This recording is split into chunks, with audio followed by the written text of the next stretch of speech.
আসসালামু আলাইকুম, welcome back to my another blog. It's me Rahan. Dear viewers, আজকে আপনাদেরকে আমি নিয়ে যাব আমাদের সিলেটের সবচেয়ে বিখ্যাত রেস্টুরেন্ট পাঁচপাই রেস্টুরেন্ট। তো আমি আপনাদেরকে নিয়ে যেতে যেতে পাঁচপাইয়ের লোকেশনটা দেখে নিব। আমরা এখন বর্তমানে যে জায়গাটিতে দাঁড়িয়ে আছি, এই জায়গাটি হচ্ছে গিয়ে জিন্দাবাজার পয়েন্ট, সিলেটের মধ্যে সবচেয়ে ব্যস্ততম পয়েন্ট এবং ব্যস্ততম জায়গা। এই জায়গাটি চিনে না এমন কেউ বোধহয় সিলেটি বা অন্য ডিস্ট্রিক্টের মানুষ কেউ নেই বলে আমার মনে হয়। এবং এখন আমি যে রোড দিয়ে যাচ্ছি এটা হচ্ছে জল্লারপাড় রোড, এবং একটু ভিতরে গিয়ে আমরা হাতের ডান দিকে প্রবেশ করলে পেয়ে যাব পাঁচপাই রেস্টুরেন্ট। আপনারা আমার সঙ্গেই থাকুন।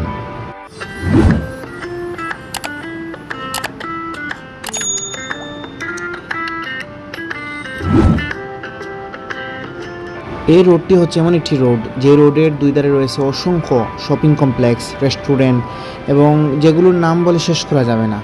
তো ভিউয়ার্স, আমরা ধীরে ধীরে সামনের দিকে এগিয়ে যাচ্ছি, এবং আপনারা আমার হাতের বাম পাশে দেখতে পাচ্ছেন জল্লারপাড় ওয়ার্কওয়ে আমরা পেরোলাম, এবং ডান দিকেই প্রবেশ করলে আমরা পেয়ে যাব আমাদের গন্তব্যস্থল পাঁচপাই রেস্টুরেন্ট।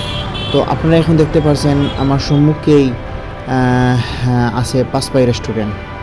আমি ভিতরে প্রবেশ করলাম পাঁচপাই রেস্টুরেন্টের। আজকের ব্লগটি ডিফারেন্ট, আপনাদেরকে নিয়ে আসলাম আমাদের সিলেটের সবচেয়ে বিখ্যাত রেস্টুরেন্ট পাঁচপাই। চলুন আমার সাথে। গোয়া খাও তুমি, ইনশাল্লাহ গোয়া খাও, আমরা আইছি।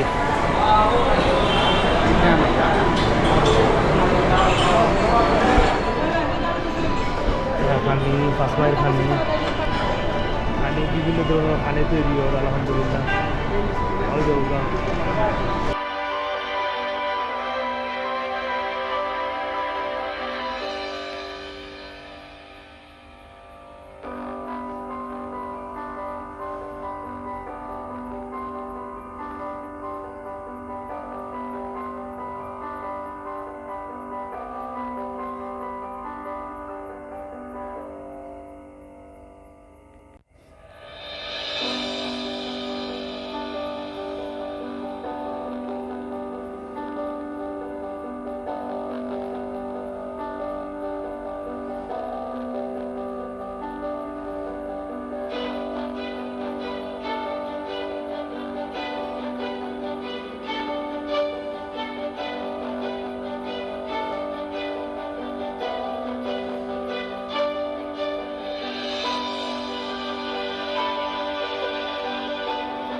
একটা কাঁচামরিচ লই যাও, আর বাড়ি কিতা লই যাও, মশলা লই যাও।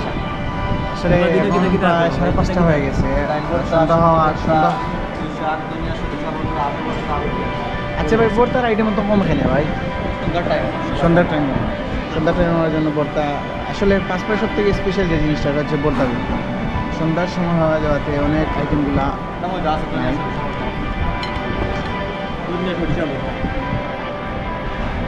শুরু করো। টেস্ট আছে।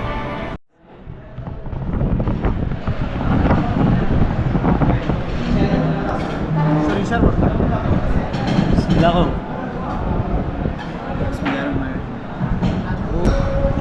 মাছ বাইরে ওগুলোকে আর সমুদ্রের বালিয়ারা মাছ স্টার্ট করলি আপনারা সামুদ্রিক মাছ। পাঁচবাইতে আপনার সামুদ্রিক মাছ পাওয়া যায়, বুঝছেন? তো ভিউয়ার্স, আমি আসলে পাঁচপাই নিয়ে কোনো রিভিউ দিতে চাচ্ছি না, কারণ পাঁচপাই এমনিতেই বিখ্যাত, সবাই এটা জানে। তারপর একেবারে শেষ পর্যন্ত আমার কাজিন দেখতে পাচ্ছেন আপনারা সুপারি খেয়ে নিচ্ছেন, তা ভাবলাম আপনাদের সাথে একটু শেয়ার করে নিই।